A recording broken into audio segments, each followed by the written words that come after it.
નમસ્કાર દોસ્તો, જય હિન્દ બધાને। મિત્રો, પ્રાચીન જે છે વૈદિક સાહિત્યમાંથી વારંવાર જે છે પ્રશ્ન આ ષટ દર્શનના મિત્રો પૂછાય છે, 6 દર્શનના। તો અહીંયા ધ્યાન આપો વાલા વિદ્યાર્થી મિત્રો કે સાંખ્ય દર્શનના લેખક જે છે અથવા તો એના જે રચયિતા છે એ છે મિત્રો મહર્ષિ જે છે કપિલ। ત્યાર પછી યોગ દર્શન પૂછે તો મિત્રો મહર્ષિ જે છે એ તમારે જે છે ટીક કરવાનું છે પતંજલિ।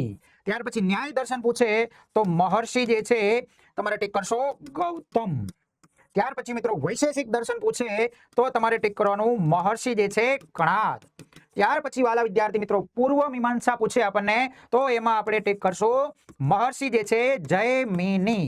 અને ઉત્તર મીમાંસા પૂછે તો મિત્રો આપણે ટીક કરવું પડશે મહર્ષિ જે છે બાદરાયણ। તો મિત્રો આવા જ ફેક્ટ જાણવા માટે આજે સાંજે 4 વાગે આપણી જકાસ જીકે નિશ્ચિતની અંદર સ્પેશિયલ વૈદિક સાહિત્યનો મિત્રો લેક્ચર રાખેલો છે। તો જોડાઓ। જય હિન્દ, જય ભારત બધાને।